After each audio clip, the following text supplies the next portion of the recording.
Camille Lefebvre ouvrit les yeux avant même que le réveil ne sonne. Il faisait encore sombre dehors, mais son esprit était déjà envahi par l'agitation de la journée. Dans le petit appartement situé en bordure de Lyon, chaque matin commençait comme une course contre la montre. Sauf qu'aujourd'hui, ce n'était pas un jour ordinaire. Ce matin-là, Camille avait un rendez-vous décisif, une entrevue dans une entreprise réputée, une chance rare de remettre sa vie sur les rails après des mois d'instabilité. À 29 ans, Camille jonglait avec les responsabilités d'une mère célibataire et les souvenirs encore frais de son dernier emploi, perdu à cause d'une restructuration brutale. Depuis, elle acceptait de petits contrats, tout en cherchant désespérément quelque chose de stable, de digne, qui pourrait assurer un avenir meilleur à sa fille de 6 ans, Zoé. Dans la petite cuisine, l'odeur du pain grillé se mélangeait aux rires étouffés de Zoé, qui, assise sur une chaise trop grande pour elle, dessinait pendant que sa mère tentait de dompter une énième tache sur son chemisier. Tout devait être parfait. Elle avait relu 3 fois son CV, préparé ses réponses aux questions classiques, répétées devant le miroir. L'entretien était prévu à 9 heures du matin, en plein centre-ville. Elle avait prévu large. Mais ce matin-là, rien ne se passa comme prévu. Le tramway qu'elle prenait d'ordinaire s'arrêta soudainement entre 2 stations, une panne technique, selon l'annonce grésillante dans les haut-parleurs. Camille sentit son estomac se nouer. Elle jeta un coup d'œil à sa montre. 8h22. Si elle attendait, elle serait en retard. Sans réfléchir davantage, elle descendit à la station suivante, remercia brièvement le conducteur et se mit à marcher d'un pas rapide. Le vent frais de novembre fouettait son visage alors qu'elle accélérait, sac en bandoulière frappant contre sa hanche à chaque foulée. Les talons de ses bottines claquaient sur le trottoir. Ses pensées se bousculaient. Allait-elle arriver à temps? Et si elle ratait cette chance? Zoé méritait mieux. Elle ne pouvait pas échouer, pas encore. En tournant à l'angle d'une rue bordée de platanes nus, elle aperçut au loin les premières façades vitrées du quartier d'affaires. Son cœur battait à tout rompre, et elle songeait déjà à ce qu'elle allait dire pour justifier un léger retard, quand soudain, quelque chose capta son attention. À quelques mètres d'elle, au pied d'un abribus, un homme gisait à terre. Il semblait inconscient, le visage partiellement tourné vers le trottoir, une main tendue comme pour appeler à l'aide. Camille s'arrêta net. Autour d'elle, des passants passaient, sans ralentir. Un homme en costume jeta à peine un regard, une femme au téléphone changea de trottoir. Personne ne s'arrêtait. Elle, pourtant, resta figée. L'instinct maternel, peut-être, ou quelque chose de plus profond, ce même réflexe qui l'avait toujours poussé à voir ce que d'autres préféraient ignorer. Le temps semblait suspendu. Elle savait qu'elle devait continuer, que chaque seconde comptait. Pourtant, ses pieds refusèrent d'avancer. Elle recula légèrement, puis se retourna vers l'homme. Il portait un manteau gris, souillé de poussière, et semblait respirer faiblement. Sans perdre plus de temps, elle se précipita vers lui, s'agenouilla sur le trottoir froid, et posa doucement la main sur son épaule. « Monsieur, vous m'entendez » Ses yeux s'ouvrirent à peine. Il murmura quelque chose d'incompréhensible. Son regard était confus, comme s'il luttait pour rester éveillé. Camille regarda autour d'elle, cherchant de l'aide, mais la foule s'écoulait comme un fleuve indifférent. Elle sortit rapidement son téléphone, composa le numéro des urgences et expliqua la situation aussi clairement que possible. En attendant les secours, elle tenta de le rassurer. Sa voix se voulait douce, bien qu'elle tremblait d'inquiétude. Elle enleva son écharpe et la glissa sous sa tête. Elle ne savait pas qui il était, ni ce qui lui était arrivé. Mais à cet instant, rien d'autre ne comptait que le fait qu'il ne soit pas seul. Les minutes s'étiraient, pesantes. Chaque coup d'œil à sa montre faisait grimper l'angoisse. 8h50. L'entretien était déjà compromis. Mais elle ne pouvait pas partir. Comment aurait-elle pu laisser cet homme sans défense sur un trottoir, dans le froid, comme un objet oublié par la ville? Lorsque les sirènes résonnèrent au loin, elle sentit un mélange de soulagement et de panique. 2 ambulanciers descendirent rapidement du véhicule et prirent le relais avec efficacité. L'homme fut placé sur une civière, encore conscient mais visiblement affaibli. Avant qu'il ne parte, un des ambulanciers demanda son nom qu'elle donna un peu machinalement. Puis elle regarda l'heure une dernière fois. 9h05. Elle se redressa, ramassa son sac et se remit à courir, le cœur lourd mais étrangement calme. Elle ne le savait pas encore, mais ce détour du destin venait de faire basculer sa vie entière. Camille courait encore quand la sirène de l'ambulance disparut derrière elle, avalée par les bruits familiers de la ville. Elle ne jeta plus un regard en arrière. Ses bottines s'écrasaient sur le trottoir, ses jambes piquaient, ses poumons brûlaient, mais elle continuait. Le quartier d'affaires approchait, et chaque pas était un effort pour rattraper l'irréparable. Pourtant, au fond d'elle, une certitude s'installait déjà. Elle n'arriverait pas à temps. Et si elle n'était pas sûre de ce qu'elle allait dire au recruteur, elle était encore moins certaine de vouloir justifier son retard par ce qu'elle venait de faire. Comment expliquer qu'on avait choisi d'aider un inconnu plutôt que de se battre pour un poste censé changer sa vie? Même dans sa propre tête, cela semblait absurde. Quand elle poussa enfin la porte vitrée de l'immeuble où devait se dérouler l'entretien, l'horloge murale confirma sa crainte. Il était 9h42. Camille se dirigea aussitôt vers l'accueil, la voix haletante. « Bonjour.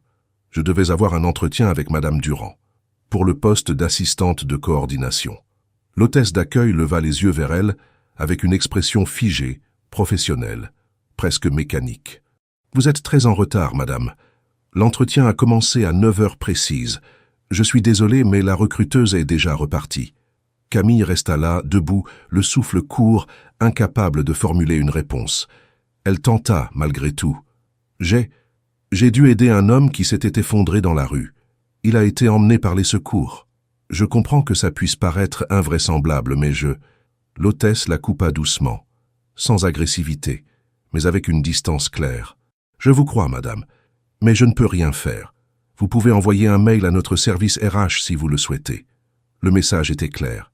Il n'y aurait pas de seconde chance. Camille sortit du bâtiment plus lentement qu'elle n'y était entrée. Elle n'avait plus la force de courir. Elle traversa la place principale à petits pas, comme en apesanteur, son esprit vidé de toute pensée cohérente. Les vitrines brillantes, les passants bien habillés, les reflets des buildings autour d'elle, tout semblait appartenir à un monde qui ne voulait pas d'elle. Elle rentra chez elle sans même se souvenir du trajet exact. Zoé était à l'école, et l'appartement silencieux paraissait encore plus petit qu'à l'accoutumée.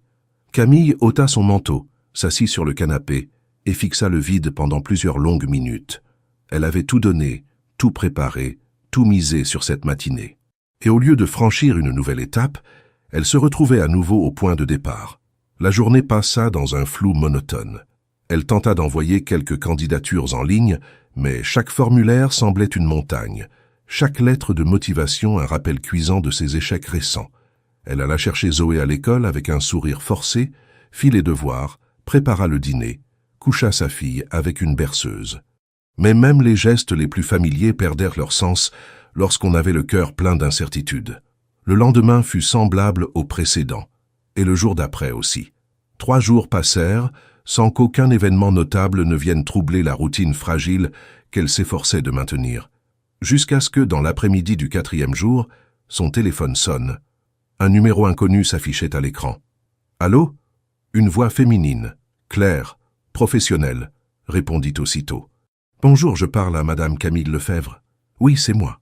Je suis Laetitia Bonnel, assistante personnelle de Monsieur Guillaume Moreau. » Le nom ne lui disait rien immédiatement. Camille fronça les sourcils. « Monsieur Moreau souhaiterait vous rencontrer personnellement afin de vous remercier pour l'aide que vous lui avez apportée lundi matin sur l'avenue Montaigne. Vous étiez avec lui quand les secours sont arrivés, n'est-ce pas ?» Le souvenir lui revint brutalement. L'homme allongé sur le trottoir, les yeux flous, les paroles confuses, la civière. Mais comment connaissait-il son nom? « Oui, c'est bien moi, » répondit-elle, déconcertée. « Mais je ne comprends pas. Qui est ce monsieur exactement ?»« Guillaume Moreau est le président-directeur général du groupe Élan Horizon. Il a souhaité vous retrouver afin de vous remercier personnellement. Si vous êtes disponible, je peux vous proposer un rendez-vous à votre convenance. » Camille resta figée. Élan Horizon. Elle connaissait ce nom. Ce groupe figurait parmi les plus grands conglomérats français, actifs dans plusieurs domaines, de l'énergie renouvelable à l'innovation sociale. Elle avait même postulé sans succès pour des postes administratifs dans certaines de leurs filiales. L'homme qu'elle avait aidé ce lundi matin ordinaire était donc ce même Guillaume Moreau, et elle qui s'était sentie ridicule, pensant n'être qu'une passante insignifiante. Elle hésita, confuse, puis répondit prudemment. « Oui, bien sûr, je suis disponible. Quand est-ce qu'il souhaiterait me voir ? Disons, ce vendredi à 10h. L'entretien se fera au siège du groupe dans le 9e arrondissement. D'accord, merci. Nous vous attendrons à l'accueil. Bonne journée, Madame Lefebvre. Lorsque la communication fut coupée, Camille resta de longues secondes à fixer son téléphone. Elle n'était pas certaine d'avoir tout compris. Et pourtant, les mots étaient clairs. Guillaume Moreau, PDG d'un empire économique, voulait la voir, elle. Pas pour un emploi cette fois, juste pour la remercier. Un simple merci, ou peut-être quelque chose de plus. Cette nuit-là, elle dormit mal. L'idée de se retrouver face à un homme aussi influent la troublait. Et surtout, elle se demandait encore pourquoi. Pourquoi cette attention soudaine? Pourquoi elle, parmi tant d'autres? Ce monde n'était pas le sien, et elle ne voulait pas nourrir de faux espoirs. Ce genre d'histoire n'arrivait pas dans la vraie vie. Elle ne voulait pas croire à une magie qu'elle savait absente de son quotidien. Le vendredi matin, elle laissa Zoé à l'école avec un baiser rapide, puis prit le tramway, cette fois en avance, jusqu'au centre-ville. Les rues étaient calmes, baignées par une lumière d'hiver douce et pâle. Devant elle, le siège d'Elan Horizon s'élevait comme une forteresse de verre et d'acier. Camille inspira profondément et poussa la porte. Un agent d'accueil la dirigea vers un ascenseur aux parois miroitantes. Elle se vit brièvement dans le reflet, un tailleur sobre, des cheveux attachés, le visage tendu mais déterminé. Tandis que l'ascenseur montait étage après étage, elle ne pouvait s'empêcher de penser qu'elle franchissait une frontière invisible, celle entre le monde qu'elle connaissait et un autre, inaccessible jusqu'ici. Quand les portes s'ouvrirent, une femme élégante, probablement Laetitia Bonnel, l'attendait déjà. « Bonjour, Madame Lefebvre. Merci d'être venue. Monsieur Moreau vous attend. » Et sans un mot de plus, elle la guida vers une salle aux parois vitrées donnant sur les toits de Paris. Camille inspira encore une fois, plus profondément cette fois, car derrière cette porte, elle allait enfin découvrir qui était vraiment l'homme qu'elle avait trouvé allongé sur un trottoir. Lorsque Camille franchit le seuil du vaste bureau vitré, le silence ambiant fut presque plus impressionnant que la vue panoramique qui s'étendait derrière les vitres. Elle reconnut immédiatement le visage de l'homme qui se tenait debout près de la table de réunion, bien habillé, appuyé légèrement sur le dossier d'une chaise. C'était lui. Cet inconnu étendu sur le trottoir, mal en point, regard perdu, voix presque inaudible.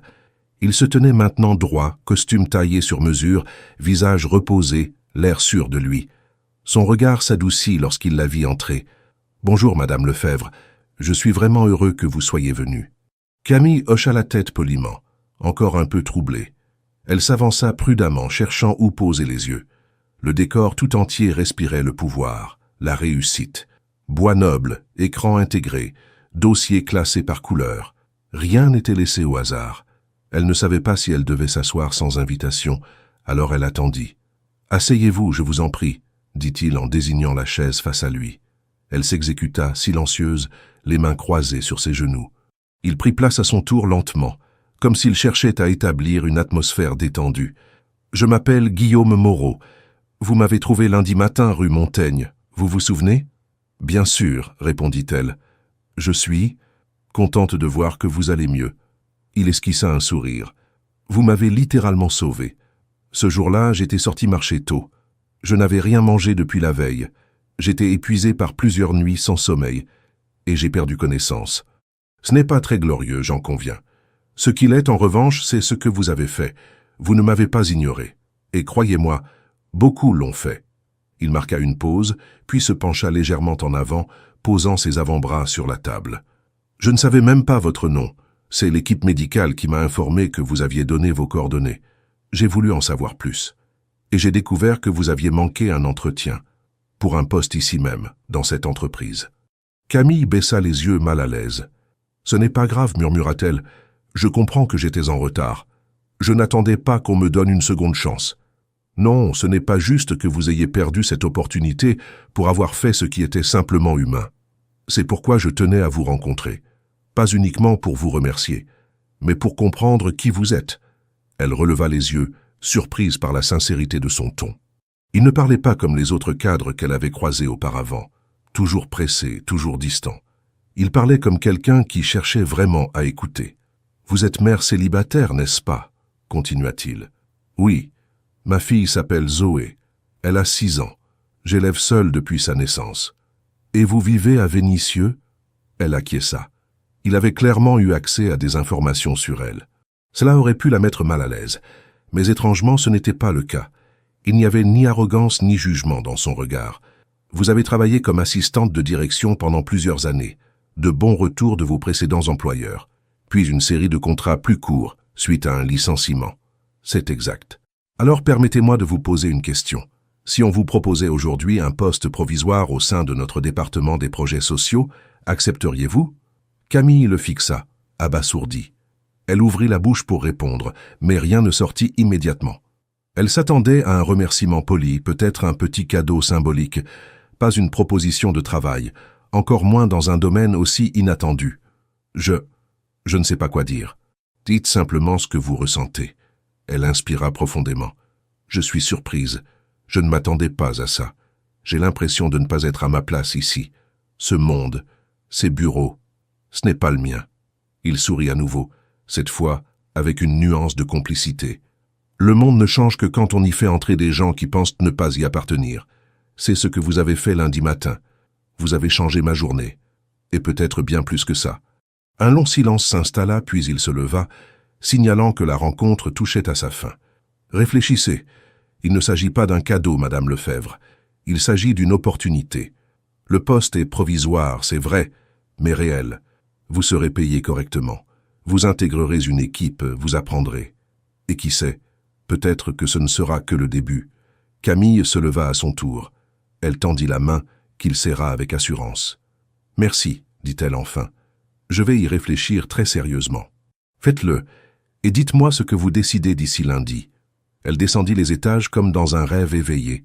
Dehors, la lumière d'hiver semblait moins dure. Elle s'arrêta sur un banc un instant, la proposition encore chaude dans son esprit. Ce n'était pas seulement une offre d'emploi, c'était un basculement, une invitation à franchir une ligne qu'elle avait toujours crue infranchissable. Elle pensa à Zoé, à leur vie, aux factures, aux sacrifices. Elle pensa à sa valeur, celle que personne ne voyait, sauf peut-être cet homme. Ce week-end-là, elle ne parla à personne de cette rencontre. Elle garda tout pour elle, comme un secret fragile. Elle observa sa fille jouer dans le salon, rire, dessiner, faire semblant de parler à ses peluches. Et chaque fois qu'elle la regardait, la réponse devenait plus évidente. Ce n'était pas seulement pour elle qu'elle devait accepter, c'était aussi pour Zoé, pour leur avenir. Le lundi matin suivant, elle composa le numéro laissé par l'assistante. « Bonjour, ici Camille Lefebvre. Je voulais vous informer que j'accepte le poste. Je suis prête à commencer dès que possible. » Ce fut dit calmement, mais son cœur battait à tout rompre. Une nouvelle page venait d'être tournée, et cette fois c'était elle qui tenait la plume. Le premier jour dans ce nouveau rôle s'annonçait sans faste ni illusion. Camille s'était levée aux aurores, réveillant Zoé doucement, comme tous les matins, lui préparant son petit déjeuner, puis la déposant à l'école avec un baiser rapide sur le front. Il faisait encore nuit lorsqu'elle prit le tramway, emmitouflée dans un manteau d'hiver usé mais propre, le cœur partagé entre nervosité et détermination. Elle ne savait pas ce qu'on attendait exactement d'elle dans ce service de projets sociaux, ni même pourquoi elle avait réellement été choisie. Mais elle savait ce qu'elle devait faire, travailler sérieusement, apprendre vite et ne rien attendre de plus que ce qui lui avait été proposé. L'entrée dans le bâtiment, cette fois, se fit avec moins d'appréhension. L'accueil la reconnut tout de suite et une employée du service des ressources humaines l'accompagna dans les étages, lui présentant brièvement les bureaux, les couloirs, les machines à café et surtout l'équipe avec laquelle elle allait travailler. Le département des projets sociaux occupait une aile moins luxueuse du siège, avec des espaces partagés et des bureaux aux cloisons modestes. On lui assigna un poste dans un coin, une tablette numérique, quelques dossiers à relire et une mission simple pour commencer. Organiser un tableau de suivi des partenariats en cours.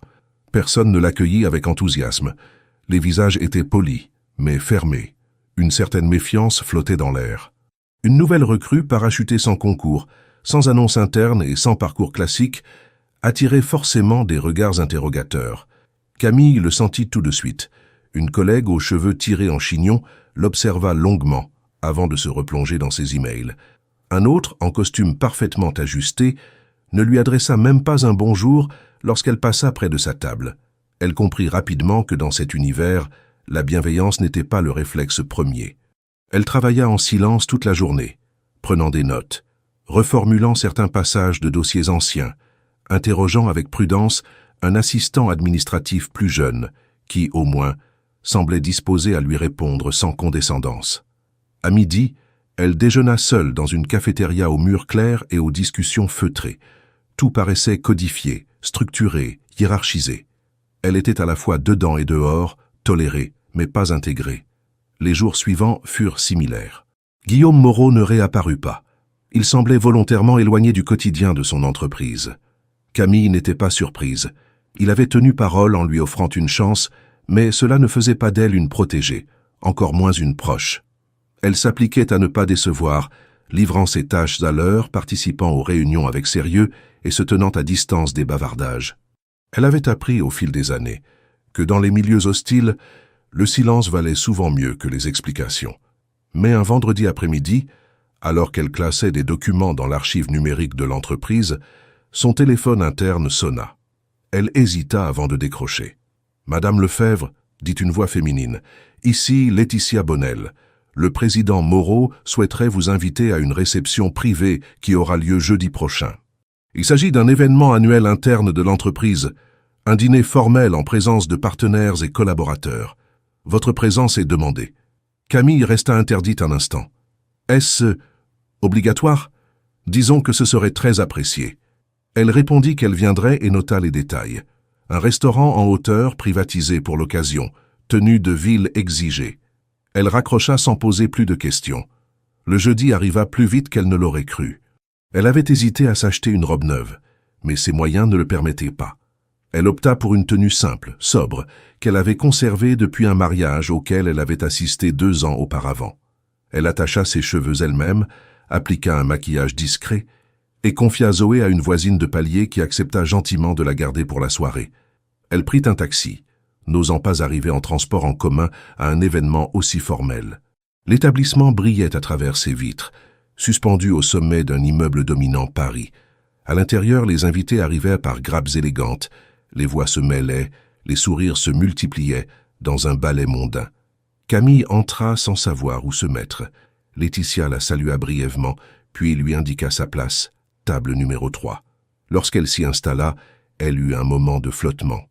Guillaume Moreau y était déjà assis, en grande conversation avec un homme d'une 50aine d'années. Lorsqu'il la vit, il interrompit poliment son interlocuteur et se leva pour l'accueillir. « Bonsoir, Madame Lefebvre. Merci d'avoir accepté l'invitation. » Elle répondit par un simple bonsoir, s'asseyant avec prudence. Elle sentait les regards autour d'elle, certains curieux, d'autres carrément désapprobateurs. Elle n'avait pas les codes, ni le ton, ni les références. Elle se sentait déplacée. Pourtant, au fil du repas, la conversation se détendit. Guillaume s'adressait à elle sans filtre, posant des questions simples mais sincères. Comment elle trouvait le poste, si les horaires étaient compatibles avec sa vie de famille, si elle avait des idées à partager pour les projets en cours. Elle répondit avec réserve mais sans crainte. Son ton était direct, respectueux et parfois même teinté d'humour. Il écoutait, opinait, souriait parfois. Elle surprit même un de ses voisins de table, froncer les sourcils en entendant Guillaume lui demander son avis sur une action sociale à venir à Marseille. Mais au fond, elle sentait toujours cette distance. Les serveurs passaient avec aisance entre les tables, les discussions sur les fusions d'entreprises, les taux de rendement et les projets internationaux lui donnaient l'impression d'être une étrangère dans un pays dont elle ne parlait pas la langue. Elle évita de trop manger, de peur d'avoir un geste maladroit. Elle parla peu, écouta beaucoup. À la fin de la soirée, Guillaume lui serra à nouveau la main avec chaleur. « J'espère que vous vous êtes senti bien parmi nous. » Elle sourit poliment. « Ce n'est pas encore tout à fait naturel, mais je vous remercie de m'y avoir invité. Vous avez toute votre place ici, même si cela ne vous paraît pas encore évident. » Elle ne répondit rien. Le chemin du retour fut silencieux. La ville brillait sous les lampadaires, mais Camille avait l'impression de traverser une frontière invisible. Ce dîner, au-delà du protocole, avait ouvert une brèche. Pas encore une opportunité, pas une promesse, mais un passage possible. Le lendemain matin, à peine avait-elle franchi le seuil de l'open space qu'elle sentit l'atmosphère différente. Les conversations s'arrêtaient quand elle passait. Des sourires figés, des regards insistants. Quelque chose avait changé. Elle ne savait pas encore quoi, ni dans quelle mesure cela allait affecter son quotidien au sein de l'entreprise. Mais une chose était certaine, les gens savaient désormais qu'elle avait été invitée à cette soirée. Et dans ce milieu, une invitation signifiait souvent plus qu'un simple remerciement. Dès le lundi matin, Camille sentit que quelque chose flottait dans l'air.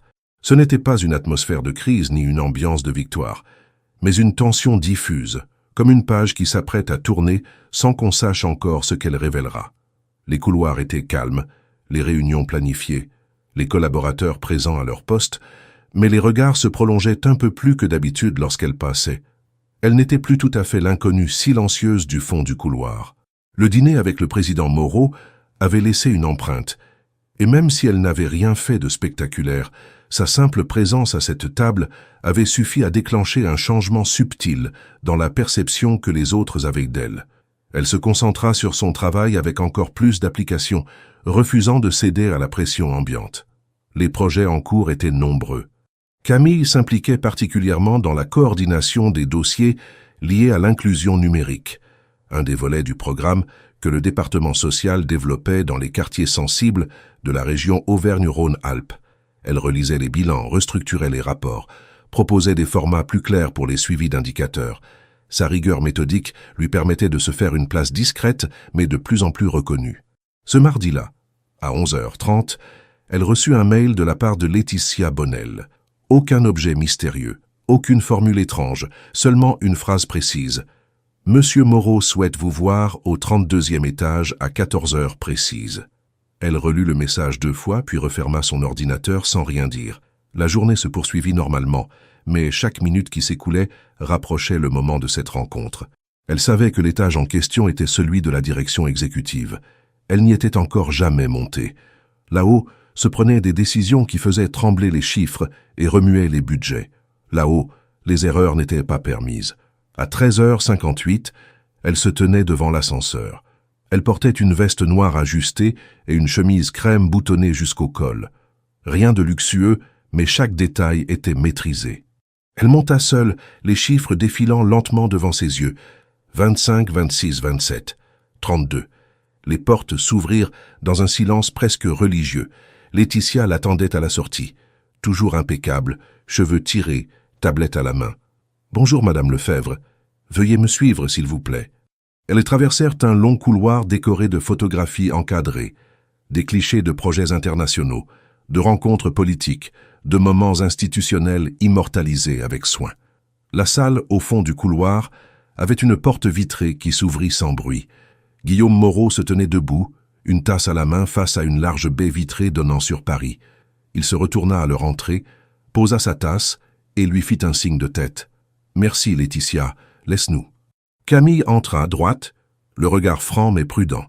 Il désigna une chaise devant lui. Elle s'assit. « Merci d'être venu. J'espère ne pas interrompre un dossier urgent. »« Non, j'avais terminé mes synthèses du matin, » répondit-elle simplement. « Bien, alors je vais aller droit au but. J'ai suivi de près votre travail ces dernières semaines. Vos rapports sont précis, vos recommandations pertinentes. Et surtout, vous êtes resté fidèle à une ligne discrète mais solide. Vous ne cherchez pas à vous faire remarquer, et pourtant votre efficacité parle d'elle-même. » Camille, surprise par la tournure directe de la conversation, se contenta d'un léger hochement de tête. « Je vous ai invité à ce dîner la semaine dernière pour une raison simple. Observez. Je voulais voir comment vous réagiriez dans un environnement qui, avouons-le, ne vous est pas familier. Et j'ai été impressionné par votre calme, votre retenue et surtout votre lucidité. » Il s'interrompit un instant, s'assit face à elle, puis posa les coudes sur la table. « Laissez-moi vous dire quelque chose que peu de dirigeants avoueraient. Je suis tombé ce matin-là dans la rue à cause d'un excès de travail, d'une hygiène de vie douteuse et d'un aveuglement complet vis-à-vis de mes propres limites. Si vous n'étiez pas intervenu, je serais resté là, sur ce trottoir, à attendre qu'un autre hasard me sauve. Mais ce qui m'a surtout marqué, c'est que vous avez perdu une opportunité pour un inconnu, et ce genre de geste est devenu extrêmement rare dans notre époque. » Camille l'écoutait sans interrompre, attentive, mais toujours sur la réserve. Elle ne savait pas si ces paroles étaient un prélude à une proposition ou une simple déclaration de gratitude prolongée. « Ce que je vais vous dire maintenant est délicat, mais j'y tiens. J'ai fait vérifier la raison pour laquelle vous n'aviez pas été reçu lors de votre entretien manqué. Et j'ai constaté que notre politique de recrutement est parfois trop rigide, trop impersonnelle. Vous avez été écarté sans que personne ne cherche à comprendre ce qui s'était passé. C'est inacceptable. Camille sentit une légère tension monter en elle. Elle n'avait pas envie qu'on la plaigne, ni qu'on tente de réparer par fierté une erreur administrative. Elle s'apprêta à répondre, mais il la devança. C'est pourquoi je souhaite vous proposer une place plus concrète dans notre organisation. Vous avez des qualités humaines et professionnelles que nous devons intégrer à nos processus. Une entreprise comme la nôtre se doit de travailler non seulement avec des chiffres, mais aussi avec des convictions. Il lui tendit un dossier. Elle le prit et le feuilleta lentement. Il s'agissait d'un projet pilote, orienté sur l'accompagnement de jeunes en rupture scolaire, à travers des ateliers pratiques et des partenariats avec des centres locaux. Le poste qu'il lui proposait, chargé de coordination territoriale, avec autonomie partielle, budget défini et équipe réduite. C'est une mission à durée déterminée, précisa-t-il, mais avec de réelles responsabilités. Ce n'est pas un test, c'est une confiance. Camille referma le dossier, le regard encore fixé sur la couverture. « Pourquoi moi ?» finit-elle par demander. Il la fixa quelques secondes avant de répondre. « Parce que vous m'avez vu, là où d'autres m'ont ignoré. Et je pense que votre façon de voir les choses peut faire une différence, là où les regards formatés échouent. » Un silence s'installa, mais il n'était pas lourd, plutôt dense de ce qui venait d'être dit. Camille acquiesça doucement. « J'accepte. » Il sourit pour la première fois depuis le début de la rencontre, non pas d'un sourire satisfait, mais d'un soulagement sincère. « Bien, vous commencerez lundi. Prenez le temps de lire le dossier ce week-end. Si vous avez des questions, vous passerez directement par moi. » Elle se leva, serra sa main. Cette fois, le geste fut plus ferme, plus égal. Il n'y avait plus d'endettement, plus de dette. Juste une reconnaissance mutuelle et un engagement nouveau. Lorsqu'elle sortit du bureau, le 32e étage lui semblait moins inaccessible. Elle reprit l'ascenseur, traversa les couloirs familiers et regagna son poste. Elle ne dit rien à personne. Mais ce jour-là, elle sut que quelque chose avait changé. Non pas autour d'elle, mais en elle. Camille passa le week-end suivant à relire, à noter, analyser chaque page du dossier que Guillaume lui avait remis. Elle s'imposa la même rigueur que lorsqu'elle préparait un entretien ou révisait un contrat important. Elle surligna les points sensibles, nota les manques, réfléchit aux implications concrètes des partenariats proposés et aux contraintes de terrain que le projet pouvait rencontrer. Il s'agissait d'un programme d'accompagnement destiné à des jeunes en décrochage scolaire avec une approche centrée sur l'autonomie, les compétences pratiques et la réinsertion par des ateliers concrets. Le genre de projet qui, sur le papier, semblait inspirant mais qui, mal appliqué, pouvait vite se transformer en vitrine creuse. Camille le savait, car elle avait grandi dans un quartier où les promesses sociales venaient souvent sans lendemain. Lorsqu'elle reprit le travail le lundi matin, elle avait en tête plusieurs pistes d'amélioration. Dès les premières heures, elle rencontra les référents du service pour obtenir les fichiers de terrain, les contacts locaux, les résultats des précédents projets similaires. Personne ne lui demanda pourquoi elle s'y intéressait soudainement de si près. Mais certains ne tardèrent pas à faire le lien. Le bruit avait circulé que le PDG lui avait confié une nouvelle mission, et avec cette rumeur naquit une forme de tension supplémentaire. Les collègues qui l'avaient ignorée jusque-là commencèrent à la saluer avec une politesse sèche. Les regards se firent plus scrutateurs, les discussions plus codées. On ne lui disait rien directement, mais elle percevait les glissements. Son espace de travail n'était plus neutre. Il devenait un terrain d'observation. Camille, pourtant, ne changea rien à son attitude. Elle continuait à arriver à l'heure, à accomplir ses tâches avec méthode et à se taire lors des pauses café. Elle savait que toute réaction excessive serait interprétée comme de l'arrogance ou de la faiblesse. Elle avait appris à avancer dans les interstices, à se frayer un chemin sans bruit. La proposition de Guillaume n'avait pas seulement modifié sa position hiérarchique. Elle avait ouvert une brèche entre elle et les autres. Certains la considérèrent désormais comme une intruse favorisée. D'autres, plus discrets, semblaient intrigués, voire admiratifs. Mais tous l'observaient. Et elle en était pleinement consciente. Le mercredi suivant, elle fut convoquée à une réunion préparatoire avec 3 autres membres du département, dont Marianne Pouget, une cadre expérimentée qui dirigeait depuis 5 ans les relations avec les collectivités territoriales. La réunion avait lieu dans une salle fermée, sobrement meublée, avec un tableau blanc, un vidéoprojecteur et un long plan de travail recouvert de documents imprimés. Dès le début de l'échange, Camille comprit que cette réunion serait un test. Marianne prit la parole la première, exposant les grandes lignes du projet tel qu'il avait été conçu par l'équipe initiale. Elle parlait avec assurance, chiffres à l'appui, schémas à l'écran et citations de rapports ministériels. Camille écoutait attentivement, prenant des notes, interrogeant ponctuellement sur certains aspects. Puis, sans qu'on ne le lui demande explicitement, elle fit une remarque précise sur la viabilité du calendrier proposé. Si on vise une mise en œuvre dès le mois de mai, il faudra anticiper la disponibilité des animateurs en période d'examen. Beaucoup de jeunes en insertion passent des certifications pendant cette période. On risque d'avoir un taux d'absentéisme élevé si on ne prévoit pas une flexibilité dans le planning. Un silence suivit. Marianne la fixa brièvement, puis reprit. C'est un point à prendre en compte, effectivement. Nous le noterons. Camille poursuivit sur d'autres aspects, notamment la coordination avec les structures associatives locales, souvent sollicitées mais peu consultées en amont. Elle proposa une cartographie des acteurs déjà engagés sur le terrain, en expliquant que certaines redondances risquaient de diluer l'impact du programme. Les réactions furent mitigées. 2 participants opinèrent discrètement, un autre resta neutre. Marianne, quant à elle, conclut la réunion avec courtoisie mais sans commentaire spécifique sur l'intervention de Camille. En sortant de la salle, elle sentit qu'un cap avait été franchi. Elle n'était plus seulement une employée discrète à qui on avait offert une seconde chance. Elle devenait une voix qui pouvait être entendue, et donc potentiellement dérangeante. Le lendemain, elle reçut un appel direct de Guillaume Moreau. Il ne passa pas par son assistante cette fois. « Bonjour Camille. J'ai eu un retour de la réunion d'hier. Il paraît que vous avez soulevé quelques contradictions intéressantes. J'ai seulement relevé des points qui pourraient nuire à l'efficacité du projet, répondit-elle sobrement. C'est exactement pour cela que je vous ai choisi. Vous parlez de manière concrète. Vous ne cherchez pas à faire joli, vous cherchez à faire juste. Je voulais vous proposer quelque chose. Elle attendit, immobile. J'aimerais que vous représentiez le groupe lors d'un comité régional d'évaluation de projets sociaux. Il aura lieu à Clermont-Ferrand dans 2 semaines.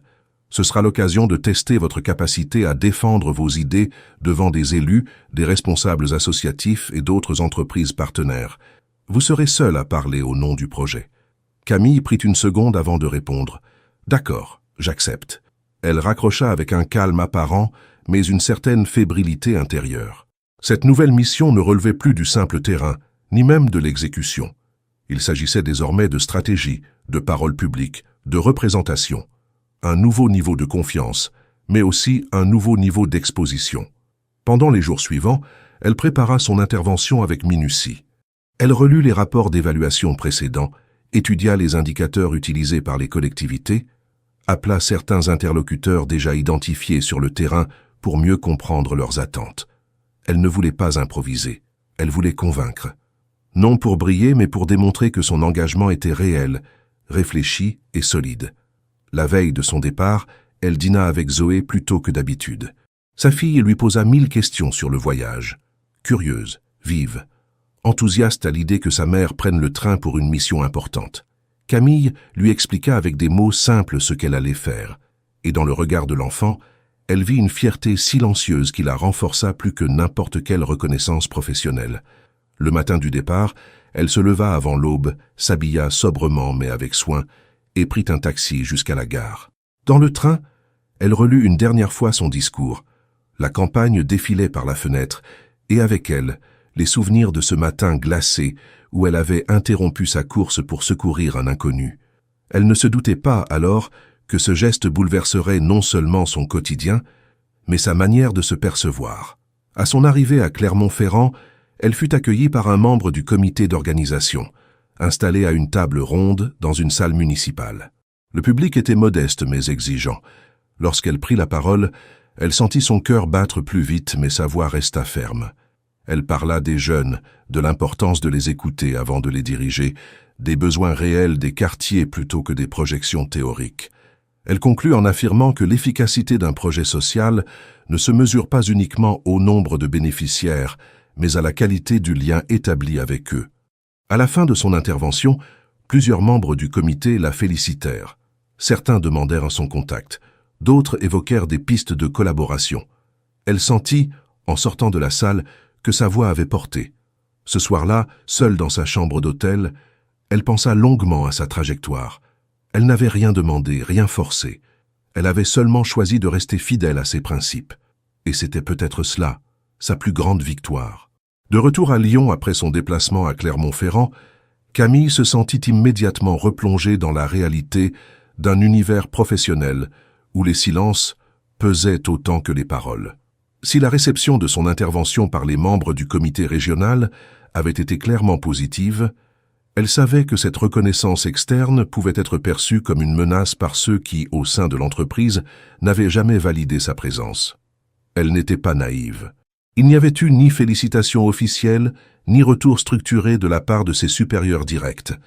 Elle reprit sa place dans l'open space comme si rien ne s'était passé, les écouteurs dans les oreilles pour masquer les murmures, les yeux rivés sur son écran pour éviter les regards. Le premier défi qu'elle affronta n'était pas technique, mais humain, la méfiance.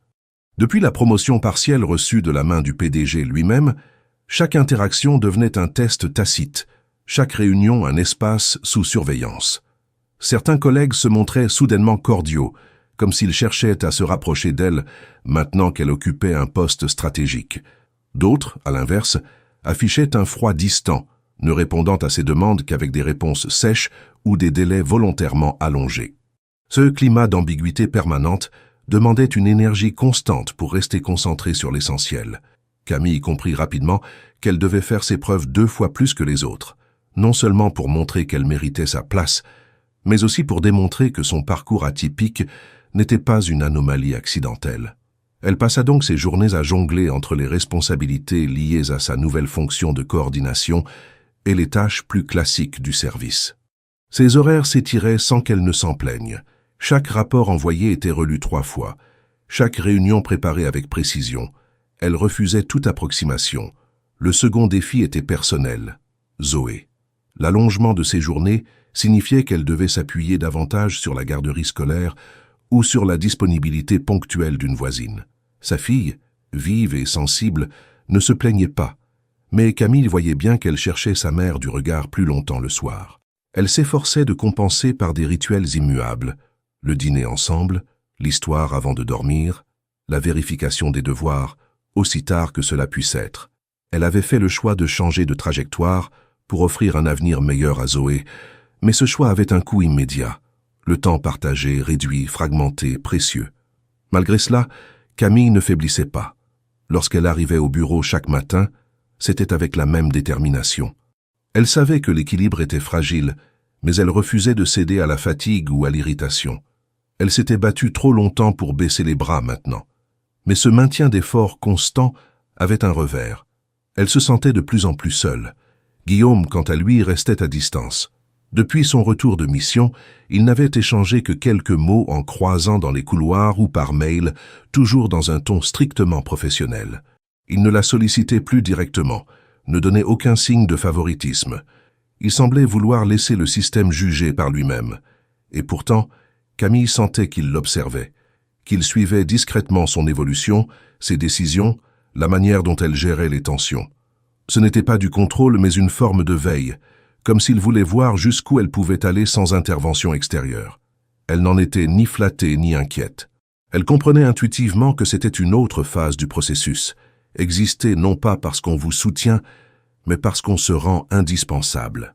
Les tensions culminèrent lors d'une réunion hebdomadaire où Camille présenta un état d'avancement du projet pilote.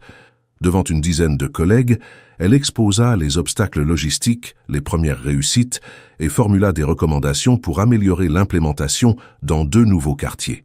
Ces propositions étaient étayées par des chiffres, des témoignages et des données concrètes. Mais dès la fin de son intervention, Marianne Pouget prit la parole avec un ton apparemment calme, mais chargé d'ironie. « Je trouve admirable qu'en si peu de temps, vous ayez une vision aussi précise de territoire que vous n'aviez jamais fréquenté jusqu'à récemment. » Camille ne répondit pas immédiatement. Elle la regarda, pesa ses mots, puis dit d'une voix posée « Ce ne sont pas mes intuitions. Ce sont les retours des coordinateurs locaux, les analyses de fréquentation, les comparatifs avec les phases précédentes du programme. Tout est dans les annexes que j'ai transmises ce matin. Le silence qui suivit était révélateur. Marianne n'insista pas.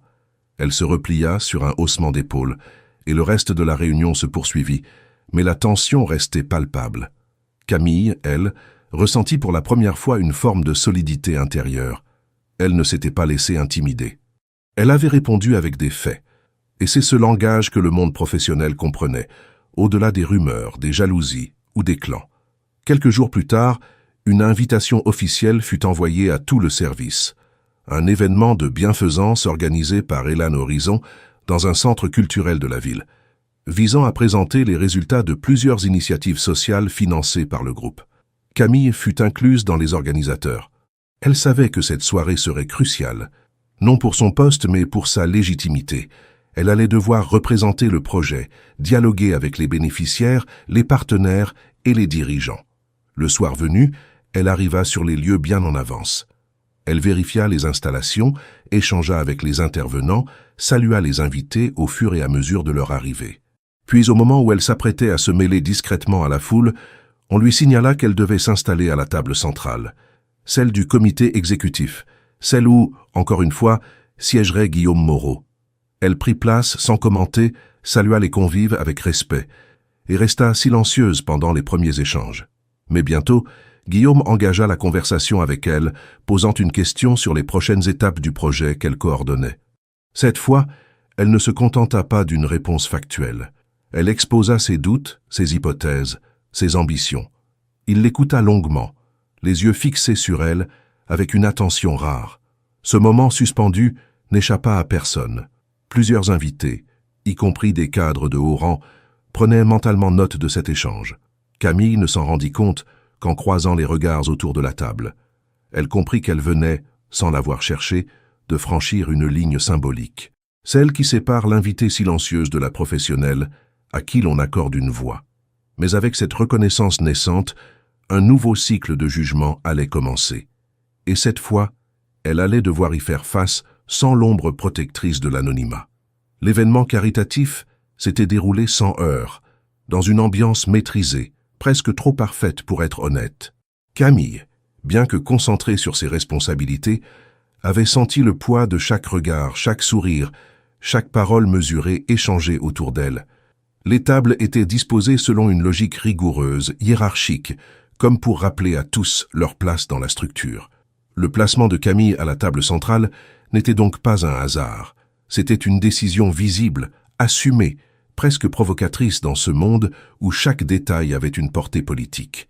Guillaume Moreau arriva en toute simplicité, sans escorte, serrant quelques mains, saluant avec sobriété les invités clés. Lorsqu'il prit place à côté de Camille, ce fut comme si l'air changeait légèrement autour de la table. Les conversations prirent un ton plus prudent, plus stratégique. Certains évitèrent soigneusement de trop lui parler, d'autres profitèrent de sa présence pour exposer leur projet ou tenter de glisser une remarque calculée.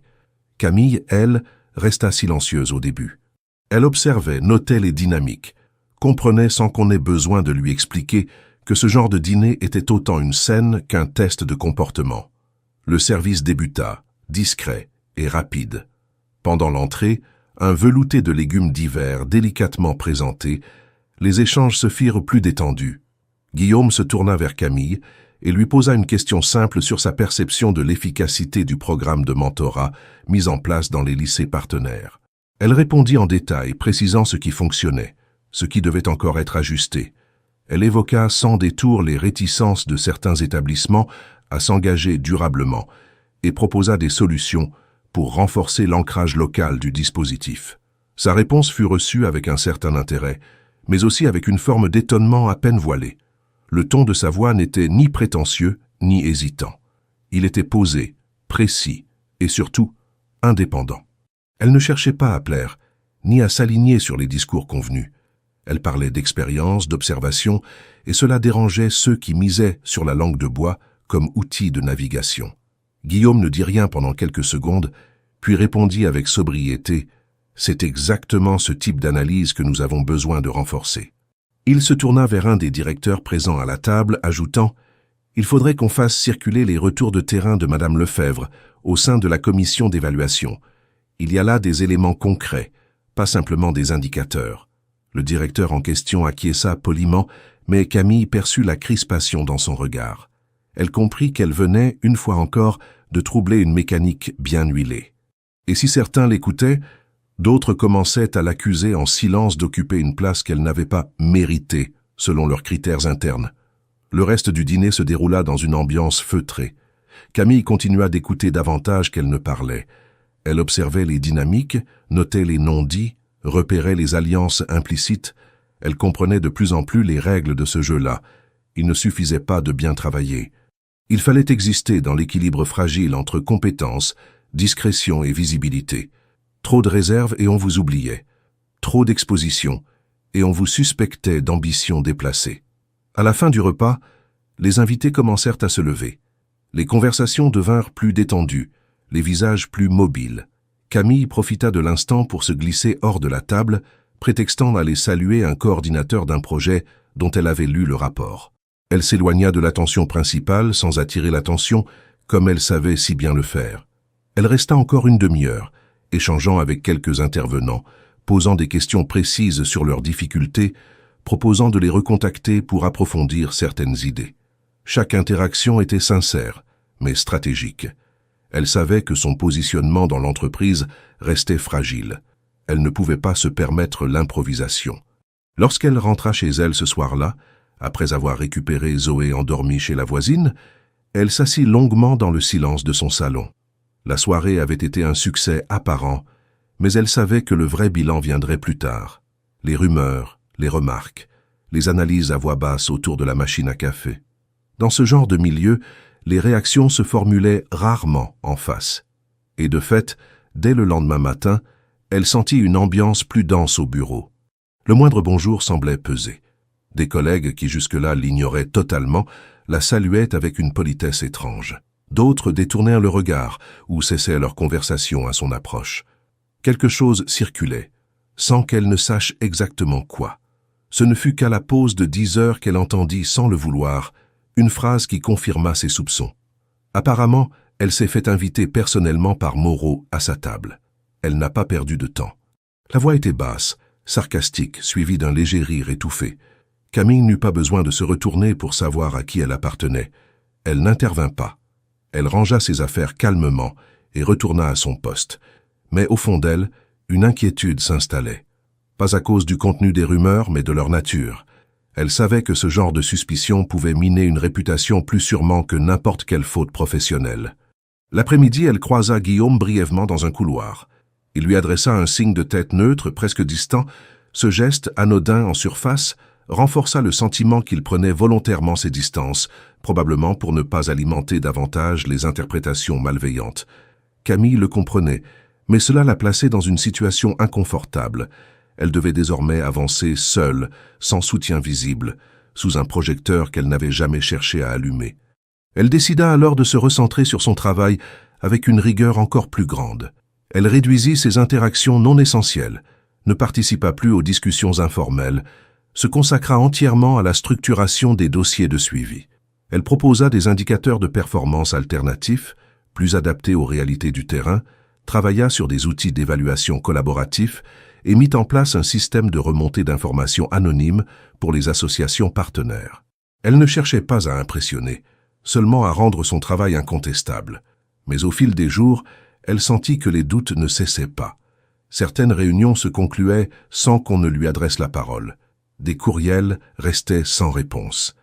Et lorsqu'un document qu'elle avait préparé fut présenté par un autre collègue, sans mention de son nom, elle comprit que ce n'était pas de l'oubli. C'était une stratégie. Le climat devenait pesant. Elle n'était pas seule dans le service, mais elle ne pouvait compter sur personne. Et pendant ce temps, le silence de Guillaume persistait. Il n'intervenait pas, ne la convoquait plus, laissait le système réagir. Camille, lucide, voyait cela comme une nouvelle phase, un test. Mais même si elle l'acceptait, la solitude commençait à peser. Elle n'en parla à personne, pas même à Zoé, dont le quotidien restait son ancrage le plus stable. Mais elle se demandait combien de temps encore elle pourrait maintenir cette tension, et surtout, jusqu'à quel point elle serait capable d'encaisser sans que cela n'altère son calme, son discernement ou sa motivation. car elle sentait que l'épreuve ne faisait que commencer. Les jours qui suivirent l'événement caritatif se transformèrent en un labyrinthe de perceptions ambiguës, de conversations tronquées, de soupçons déguisés. Camille, bien qu'habituée à l'indifférence polie des environnements de travail hiérarchisés, découvrait désormais la forme la plus insidieuse du rejet. Celui qui se dissimule sous des gestes civils, mais se nourrit de murmures, de demi-sourires et de regards évités. Il ne s'agissait plus simplement de la considérer comme une nouvelle venue, ni même comme une collègue inhabituelle au parcours hors norme. Désormais, elle était perçue comme un élément perturbateur, une anomalie que l'on devait contenir, voire marginaliser. Les premières semaines de son intégration avaient été marquées par la prudence. Désormais, elle faisait face à un soupçon ouvert, celui de la connivence. Les mots n'étaient jamais dits à haute voix, mais les implications circulaient librement dans les couloirs. Si elle avait été invitée à la table du PDG, si elle bénéficiait de son attention, ce ne pouvait être qu'en raison d'un intérêt personnel déguisé. Camille, bien que droite dans ses actions, ne pouvait pas contrôler l'imagination des autres. Et dans ce type de milieu, l'imagination devenait parfois l'arme la plus destructrice. Un matin, en ouvrant sa boîte mail, elle découvrit une note interne anonyme qui avait été partagée dans l'équipe. Le texte évoquait, sans la nommer, la question des affectations exceptionnelles non justifiées par des compétences identifiées. Elle lut et relut ces mots. Leur anonymat ne la protégeait pas. Elle comprit immédiatement qu'il s'agissait d'un message codé. Ce genre de document, même sans signature, circulait toujours avec une intention précise. Installer le doute, affaiblir la légitimité, forcer l'isolement. Elle aurait pu réagir, demander une réunion, clarifier son rôle, mais elle choisit une autre voie, la constance. Plutôt que de répondre à la rumeur, elle se concentra sur la qualité de son travail. Elle produisit des rapports irréprochables, anticipa les réunions avec des propositions solides, affina les partenariats en nouant un dialogue direct avec les associations de terrain. Peu à peu, son nom commença à apparaître dans les comptes rendus comme une référence. Non parce qu'elle se mettait en avant, mais parce que son implication devenait impossible à ignorer. Malgré cela, la suspicion restait tenace. Un après-midi, alors qu'elle sortait d'un rendez-vous avec un acteur associatif local, elle croisa deux collègues dans l'ascenseur. L'un d'eux s'interrompit brusquement lorsqu'il la vit entrer. L'autre continua à parler plus fort qu'il ne le fallait. En tout cas, certains ici savent très bien comment se rendre utiles à la direction. Les mots restèrent suspendus dans l'air. Camille ne répondit pas. Elle fixa l'écran qui affichait les étages, attendant que les portes s'ouvrent. Mais ce genre d'incident répétitif, même mineur en apparence, usait son calme. Elle rentrait chez elle chaque soir plus tendue, plus fatiguée. Zoé, toujours attentive, lui posait de petites questions avec innocence, auxquelles Camille répondait en détournant habilement la vérité. Elle ne voulait pas que sa fille sente la pression, ni qu'elle comprenne que le monde adulte pouvait parfois être aussi cruel que les cours de récréation. Et pourtant, au milieu de cette tension rampante, un autre phénomène se produisait. Guillaume Moreau, bien qu'absent physiquement de ses journées, avait commencé à lui transmettre certains documents stratégiques en copie directe. Elle recevait des synthèses de projets à venir, des demandes d'avis sur des orientations budgétaires et même une invitation à une réunion restreinte sur le développement territorial de la fondation du groupe. Ce n'était pas une promotion officielle, ni même une délégation déclarée. C'était un signal clair. Il avait confiance en elle. Ces signes, bien que discrets, renforçaient la frustration de ceux qui n'attendaient qu'une erreur de sa part. Camille le savait. Elle en assumait les conséquences, mais ce qu'elle ne pouvait pas ignorer, c'était la responsabilité croissante que cela impliquait. À plusieurs reprises, Guillaume lui avait demandé son avis sur des projets en cours, notamment ceux liés à la politique de mécénat. Il n'avait jamais sollicité d'autres collaborateurs de son niveau pour ce type de consultation. Cela créait une rupture dans les codes implicites du pouvoir interne. Un matin, elle reçut un message du PDG avec pour objet « Besoin de vos observations ». Il s'agissait d'un rapport de faisabilité concernant une initiative de logement solidaire en partenariat avec une mairie de banlieue. Le projet semblait noble, mais les données présentées étaient lacunaires, les partenaires peu crédibles et les échéances irréalistes. Camille prit le temps de rédiger un retour structuré, argumenté, précis. Elle pointa les faiblesses, proposa des ajustements et surtout, Elle suggéra de suspendre le projet tant que les garanties sociales n'étaient pas consolidées. Elle envoya son analyse sans détour, sans excès de prudence, consciente que sa réponse pouvait être mal reçue. Le soir même, elle reçut un appel de Guillaume. « Merci pour votre retour. Vous avez été la seule à remarquer que ce projet n'était pas prêt. Tous les autres ont validé sans lire entre les lignes. » Sa voix était calme mais ferme. Il poursuivit. « C'est pour cela que je tiens à ce que vous participiez à la prochaine réunion de validation stratégique. Ce sera à huis clos. Vous serez la seule représentante du secteur social. » Camille sentit le poids de cette invitation. Elle accepta bien sûr, mais elle comprit que cette réunion serait un point de bascule. Si elle y réussissait, elle franchirait une nouvelle étape.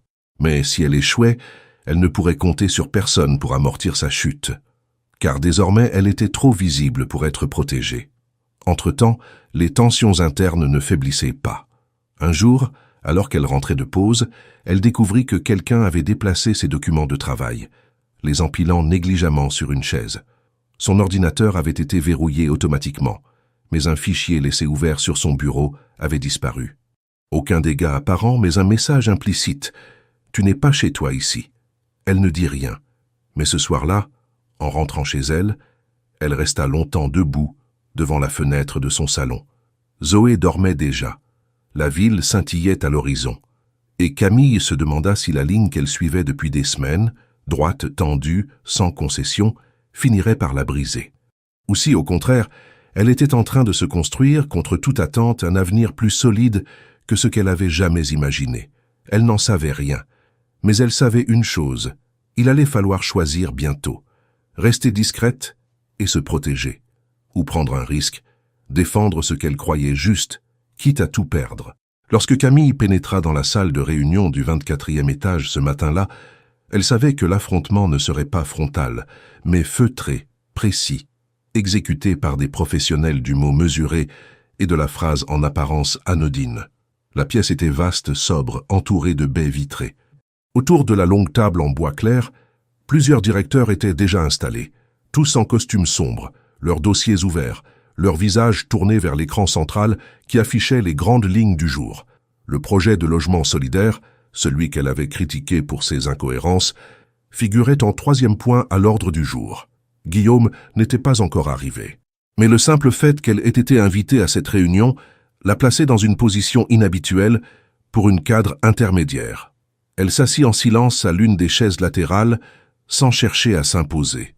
Elle avait apporté avec elle un dossier complet, contenant toutes ses notes, ses analyses, et surtout les courriels échangés avec les partenaires locaux. Elle savait que ses arguments étaient fondés, mais elle savait aussi que cela ne suffirait pas. Le problème n'était pas la qualité de son travail, mais la légitimité qu'on lui accordait ou non pour le présenter. Lorsque Guillaume entra, les conversations cessèrent instantanément. Il salua brièvement l'assistance, prit place à l'extrémité de la table et ouvrit la réunion d'une voix calme mais directe. Il balaya rapidement les 2 premiers points, visiblement impatient de parvenir au sujet principal. Lorsqu'il annonça le thème du projet social contesté, les regards se tournèrent vers Camille. Personne ne parla d'abord. C'est alors que Guillaume prit la parole. Madame Lefebvre a exprimé des réserves importantes sur ce projet.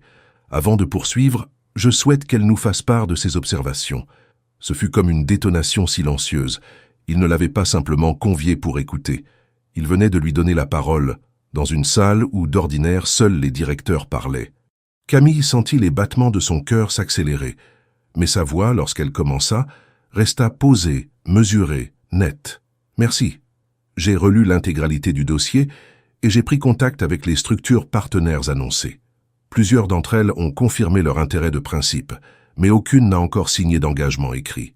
De plus, les délais prévus pour les travaux sont irréalistes au regard des contraintes administratives locales. Enfin, les bénéficiaires ciblés, familles précaires sans ressources fixes, ne sont pas consultés en amont. Cela risque de créer des logements vides, faute d'accompagnement social adapté. » Elle ouvrit une page de son dossier, la fit glisser vers l'un des directeurs. « Vous trouverez ici le détail des échanges que j'ai eus avec les référents terrain. Les indicateurs de viabilité ne sont pas réunis. L'enthousiasme affiché dans le dossier d'origine ne se reflète pas dans les faits. » Un silence s'installa, tendu. Puis un homme à la cravate bleu foncé prit la parole, posant son regard sur elle sans aménité. Ce projet a reçu le soutien explicite de la direction territoriale. Il a été salué en interne pour son potentiel d'innovation. Je trouve curieux que ce soit une collaboratrice aussi récemment arrivée qui le remette en question. Camille le fixa sans agressivité. Ce n'est pas une question d'ancienneté, c'est une question de fait. Un projet peut être innovant sur le papier et inopérant sur le terrain si les conditions minimales ne sont pas réunies. Nous avons une responsabilité envers les publics que nous prétendons aider. Livrer un bâtiment vide est une opération de communication, pas une action sociale. Guillaume ne dit rien. Il laissait la scène se dérouler. Le directeur en face d'elle répondit encore par quelques objections, évoquant des risques de retard financier, de réputation et une culture de la prudence excessive qui, selon lui, paralysait l'action. Camille écouta, puis ajouta « L'audace ne doit pas devenir une excuse pour bâcler la mise en œuvre. Nous avons les moyens de faire mieux. Il faut juste repousser de quelques mois le lancement et renforcer l'ancrage local.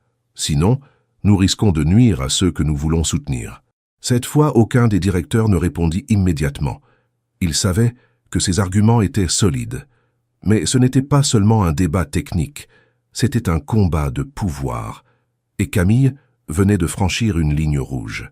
En mettant en doute un projet déjà validé en interne, elle se plaçait en position de désaccord avec une partie de la direction. La réunion fut levée une demi-heure plus tard. Aucun mot ne fut échangé entre elle et Guillaume à la sortie. Il se contenta d'un hochement de tête discret. Les autres l'ignorèrent ostensiblement. Elle retourna à son bureau, le dossier sous le bras, vidé, épuisée nerveusement, mais droite. Elle avait dit ce qu'elle devait dire. Ce fut en fin de journée que le message arriva. Un mail de Guillaume court sans fioriture. « Veuillez passer me voir demain matin à 8 heures. » Elle lut et relut ces mots. Elle n'en tira aucune conclusion. Elle savait seulement qu'une réponse l'attendait. Une réaction bonne ou mauvaise. Le lendemain matin, elle se leva avant Zoé, prépara le petit déjeuner, l'embrassa plus longuement que d'habitude et partit en silence. Le trajet jusqu'au siège lui sembla plus court que d'ordinaire. Lorsqu'elle entra dans le bureau de Guillaume, il la salua simplement et lui désigna une chaise. Il ne perdit pas de temps. « Vous savez ce que votre intervention a provoqué. J'en ai conscience. Vous vous êtes mise en opposition directe avec 3 directeurs influents. Ce n'est pas sans conséquence. » Camille garda le silence. Elle ne regrettait pas. Il poursuivit. « Mais vous avez eu raison. » Elle releva les yeux. « Ce projet était bancal. Et vous avez eu le courage de le dire. C'est pour cela que je voulais vous voir. Je vais le suspendre. Et je vais vous confier sa révision complète. Vous serez en charge, avec une autonomie élargie. » Camille resta figée un instant. Puis elle demanda lentement, « Une révision complète? Vous me confiez la réécriture du projet? » « Oui, et je souhaite que ce soit vous qui en présentiez la nouvelle version dans 3 mois. » Elle inspira profondément. Ce n'était pas une récompense, c'était une épreuve, une nouvelle, plus grande, plus risquée. « Merci, dit-elle simplement. Il la regarda, puis ajouta sur un ton plus grave, « Ce que vous avez fait hier, peu de gens l'auraient tenté. Vous avez mis votre poste en danger pour défendre un principe. » Il se leva, fit quelques pas, se tourna vers la fenêtre. « Vous êtes plus que ce que ce poste prévoit, et certains ici commencent à s'en rendre compte. Cela vous rendra vulnérable. Mais vous venez de prouver que vous êtes capable de tenir debout au milieu de la tempête. » Il se retourna. « La question maintenant c'est, jusqu'où voulez-vous aller ?» Camille ne répondit pas. Pas tout de suite. Elle savait que ce choix-là ne se ferait pas en un instant. Mais une chose était claire, elle ne reculerait pas. Plus maintenant. Lorsque Camille sortit du bureau de Guillaume ce matin-là, un calme inhabituel l'envahit. Ce n'était ni la sérénité d'une victoire, ni l'euphorie d'un nouveau défi. C'était une lucidité froide, tranchante, une conscience aiguë que quelque chose venait de basculer. Elle n'était plus en marge, ni même simplement observée. Elle était désormais actrice d'un processus décisionnel de haut niveau, placée au centre d'un projet stratégique, sous le regard attentif de ceux qui l'avaient d'abord ignoré, puis toléré, et désormais scrutaient ses moindres mouvements. Le champ de bataille n'était plus seulement politique. Il était technique, opérationnel et profondément symbolique. Elle retourna à son poste sans annoncer la nouvelle. Les documents du projet suspendu restaient empilés sur son bureau et désormais ils devenaient la base de sa reconstruction. Elle s'attaqua immédiatement à leur décryptage. Elle reprit les coûts, les délais, les partenariats initiaux, chaque ligne de budget, chaque accord de principe, chaque promesse de soutien. Elle constata que beaucoup de décisions avaient été prises à la hâte, avec une logique de rendement plus que de durabilité. Des partenariats avaient été gonflés artificiellement. Certains engagements n'étaient que verbaux, d'autres purement politiques. Elle comprit qu'on avait voulu faire vite, impressionné par le volume et non par l'impact réel. Plutôt que de tenter de rafistoler le projet existant, Camille décida de repartir de zéro. Elle convoqua une série de réunions discrètes avec les acteurs de terrain. Elle se rendit dans 2 des communes concernées, rencontra des responsables de centres sociaux, des médiateurs, des familles. Elle écouta plus qu'elle ne parla. Son approche étonna. Elle ne cherchait pas à imposer une vision, mais à comprendre ce qui avait échoué auparavant. Elle posait des questions concrètes, prenait des notes et surtout ne promettait rien qu'elle ne puisse tenir. Au bout de 2 semaines, elle disposait d'une cartographie précise des besoins réels, des obstacles à éviter, des leviers efficaces. Elle rassembla toutes ces informations dans un plan structuré, avec des phases de test, des mécanismes d'évaluation et une gouvernance partagée avec les partenaires locaux. Ce n'était pas spectaculaire. Ce n'était pas le genre de projet qui faisait de belles affiches ou attirait les caméras. Mais c'était solide, progressif et profondément humain. Pendant qu'elle élaborait cette nouvelle version, le climat dans les bureaux restait tendu. Ses collègues ne l'ignoraient plus, mais les échanges étaient empreints d'une forme de retenue, comme si chacun attendait de voir si elle allait échouer. Certains, plus cyniques, semblaient convaincus que cette tâche finirait par l'épuiser, voire la disqualifier. D'autres, plus prudents, commençaient à lui adresser la parole avec un respect discret, sans aller jusqu'à la sympathie. Guillaume, lui, restait distant mais attentif. Il ne la convoquait pas, n'intervenait pas dans ses choix, mais répondait toujours à ses comptes rendus. Il annotait ses propositions, posait parfois une question, jamais une directive. Il agissait comme un supérieur qui observe sans encadrer, qui teste sans corriger. Camille comprenait ce mode de fonctionnement. Il voulait voir si elle pouvait non seulement proposer, mais aussi exécuter. Un mois après le lancement de la réécriture, elle fut convoquée à une réunion restreinte avec 3 membres du conseil stratégique. Ils avaient reçu son nouveau dossier et voulaient l'entendre le présenter. La salle de réunion, plus sobre que celle de la direction, accueillit cette fois un dialogue réel. Camille exposa son approche, justifia chaque choix, défendit la lenteur assumée de la première phase, expliqua la logique de co-construction adoptée. Les réactions furent mesurées. Les questions, parfois piquantes, restaient centrées sur les données. Elle répondit à tout avec précision. Lorsque la réunion prit fin, l'un des membres du conseil déclara « Ce n'est pas ce qu'on attendait, mais c'est probablement ce dont on a besoin ». Cette phrase résonna dans son esprit toute la journée. Une semaine plus tard, Guillaume la convoqua à nouveau dans son bureau du 32e étage. Il l'accueillit sans détour. « Le conseil stratégique a validé votre version du projet. Il sera mis en œuvre dès le trimestre prochain. » Camille hocha la tête. Elle attendait la suite. « Mais ce n'est pas tout, » reprit-il. « Nous avons décidé de vous nommer officiellement coordinatrice de l'impact social à l'échelle régionale. Ce n'est plus un poste provisoire. Vous intégrerez la nouvelle cellule de pilotage que nous mettons en place. » Elle sentit sa respiration s'arrêter un instant. Elle n'avait pas prévu cette avancée aussi rapide, aussi claire. Il poursuivit. « Ce rôle vous donne une autonomie large. Vous piloterez plusieurs projets. Vous aurez votre propre équipe. Et vous siégerez aux réunions mensuelles de synthèse stratégique. » Elle se redressa légèrement. « Merci. Je ne prends pas cela à la légère. » Il la regarda longuement comme s'il mesurait le poids de ce qu'il allait dire ensuite. Puis il ajouta, d'un ton plus personnel, « Vous savez pourquoi j'ai fait tout cela ?» Camille ne répondit pas. Elle n'était pas certaine qu'il attendait une réponse. « Parce que vous avez fait quelque chose que je n'attendais pas. Ce matin-là, dans la rue, vous auriez pu passer comme tous les autres. J'étais habillé comme un inconnu, sale, confus. Personne ne s'est arrêté, sauf vous. Et ce geste, aussi banal qu'il ait pu vous sembler, m'a forcé à repenser à beaucoup de choses. » Il se leva, tourna les yeux vers la ville. « J'ai passé des années à construire cette entreprise, à en faire un groupe solide, rentable, ambitieux. Mais ce jour-là, j'ai compris qu'elle était devenue trop verticale, trop éloignée du réel. Et vous avez été la première à me rappeler pourquoi j'avais commencé. » Il se retourna vers elle. Ce n'est pas seulement votre compétence que je voulais intégrer, c'est ce que vous incarnez. Une autre manière de faire, une autre manière de voir. C'est cela que l'on ne peut pas enseigner. Et c'est cela qui est le plus rare. Camille resta silencieuse mais profondément touchée. Pas flattée, touchée, car elle comprenait qu'au-delà de ses efforts, de ses nuits blanches, de sa résilience, ce qu'on lui reconnaissait aujourd'hui, c'était sa cohérence. Avant qu'elle ne quitte la pièce, il ajouta d'une voix plus basse, « Faites ce que vous avez à faire, et n'ayez pas peur de déranger. » Ce soir-là, en rentrant chez elle, elle ne dit rien de tout cela à Zoé. Elle prépara le dîner, écouta sa fille raconter sa journée, rangea les livres d'école, ferma les volets, puis, dans le calme du salon, elle s'assit seule. Elle repensa à chaque moment de doute, chaque mur invisible franchi, chaque silence accepté. Elle n'avait rien reçu. Elle avait tout gagné, sans compromis, sans raccourci. Et pour la première fois depuis longtemps, elle se sentit prête pour ce qui viendrait ensuite. La promotion de Camille à un poste officiel de coordinatrice de l'impact social ne passa pas inaperçue. Contrairement à ses débuts, où tout se murmurait à voix basse, cette nomination fut formalisée par une communication interne, signée par la direction générale.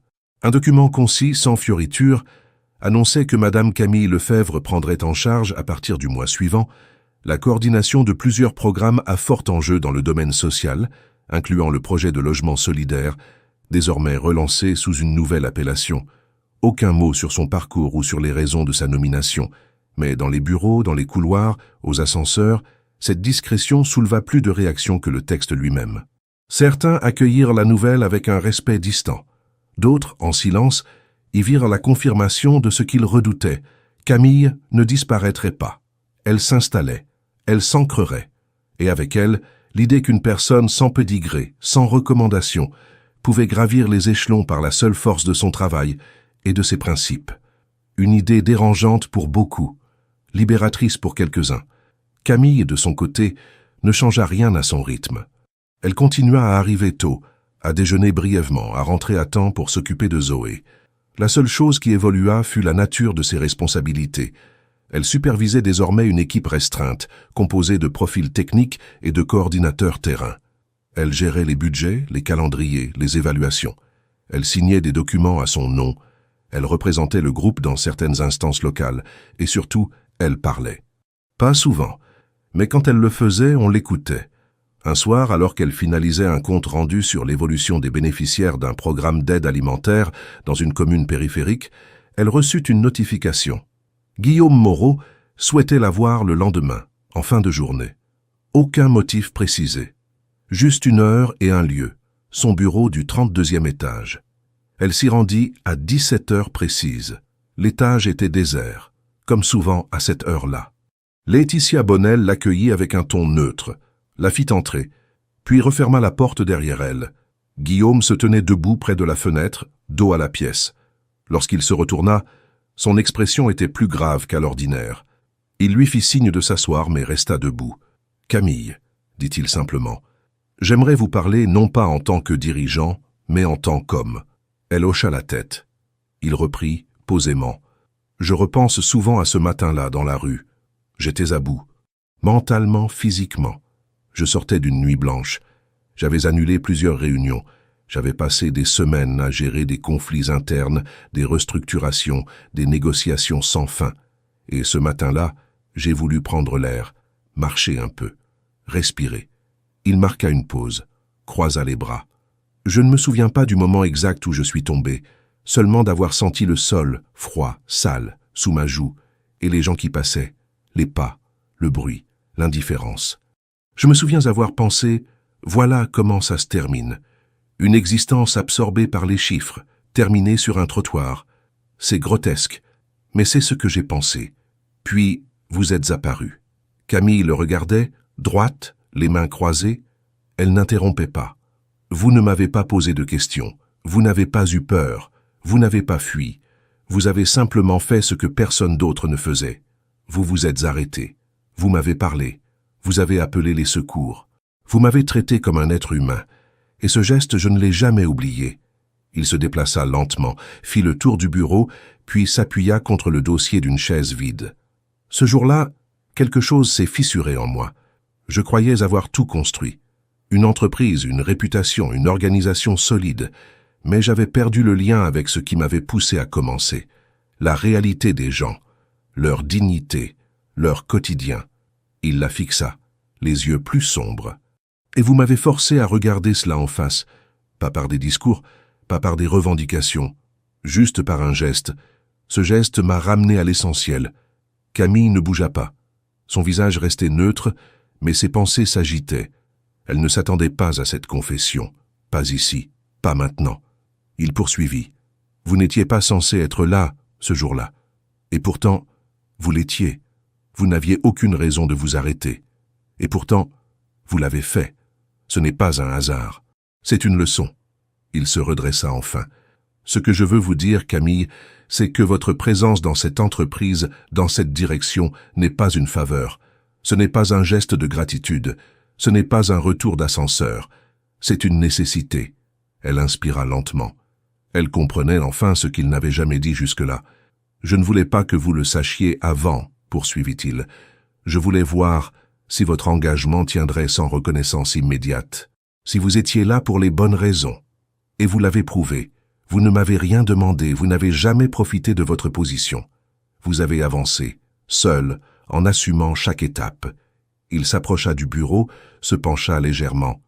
Je n'ai pas souvent été surpris dans ma vie, mais vous m'avez surpris. Vous m'avez rappelé que ce qui est juste n'est pas toujours rentable, et que ce qui est rentable n'est pas toujours juste. Il se tut un instant, puis conclut « Continuez à être cette voix qui dérange, ce regard qui questionne, ce geste qui transforme. » Camille se leva, lentement. Elle ne savait pas quoi répondre à cela. Peut-être parce que, pour la première fois, il ne s'agissait pas d'une conversation professionnelle. Il s'agissait de reconnaissance, pas celle qu'on inscrit dans un organigramme, celle qu'on ne peut ni acheter ni imposer. Elle quitta le bureau sans un mot de plus. Dans l'ascenseur, elle se regarda brièvement dans le miroir. Elle ne vit plus la femme inquiète qui cherchait un emploi, des mois plus tôt. Elle vit quelqu'un qui savait exactement pourquoi elle était là. En rentrant chez elle ce soir-là, elle prit Zoé dans ses bras plus longtemps qu'à l'accoutumée. Sa fille lui raconta une dispute à l'école, un dessin fait en classe, une question sur la mer. Camille répondit à tout. Puis, après l'avoir couchée, elle s'assit dans la pénombre de leur salon. Elle ne pensait plus à ce qu'elle avait perdu, seulement à ce qu'elle avait bâti et à ce qu'il restait à faire. Les mois qui suivirent la nomination de Camille Lefebvre comme coordinatrice de l'impact social au sein du groupe Élan Horizon furent marqués par une série de transformations concrètes. Rien de spectaculaire, rien de bruyant. Mais dans les villes ciblées, dans les quartiers où le mot « innovation » avait trop souvent été vidé de son sens, des changements réels commencèrent à émerger. Le programme de logement solidaire, désormais rebaptisé Résidence de connexion sociale, vit son implantation débuter dans 3 communes pilotes, non pas dans une logique de volume, mais de pertinence. Chaque site avait été conçu en étroite collaboration avec les associations locales, avec des espaces partagés, des lieux d'accueil et surtout des dispositifs d'accompagnement humain quotidien. Camille avait imposé une règle non négociable. Aucun bâtiment ne serait livré sans que l'équipe sociale ne soit formée, présente et déjà active. Cette approche fut d'abord critiquée pour sa lenteur, mais très vite, les premiers résultats parlèrent d'eux-mêmes.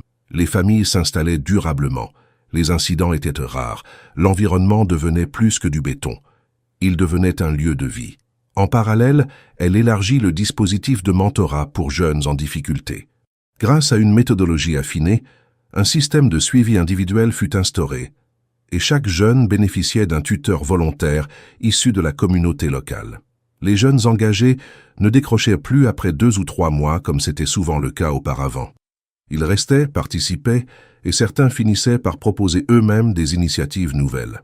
Pour Camille, c'était la confirmation que l'impact durable ne venait pas de la charité ou de l'urgence, mais d'un respect profond pour ceux que les programmes sociaux prétendaient aider. Du côté professionnel, sa posture changea progressivement. Elle n'était plus une exception observée. Elle était devenue une référence. Des collaborateurs d'autres départements sollicitaient ses conseils. Des partenaires extérieurs demandaient à la rencontrer.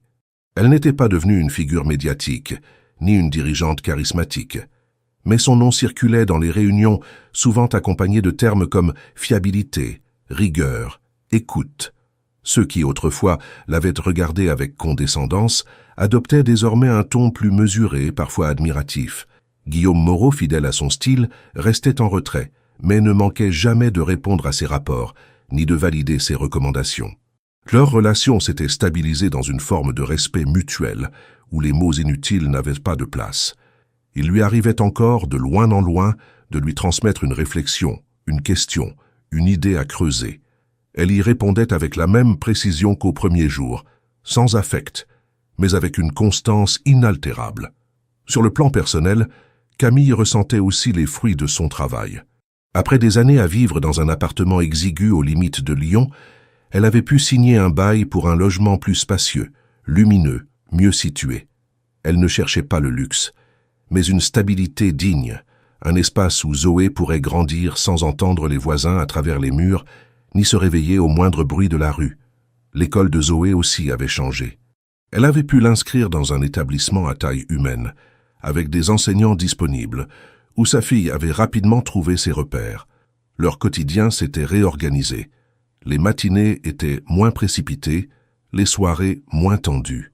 Zoé faisait ses devoirs sur une table à elle, dans une chambre à elle, et parlait avec fierté du travail de sa mère lorsqu'on lui posait la question. Camille, de son côté, avait appris à ne plus regarder sans cesse l'horloge, à s'autoriser une pause sans culpabilité, à savourer les instants ordinaires. Elle n'avait pas oublié les périodes de manque, de précarité, de doute, mais elle ne les portait plus comme un poids.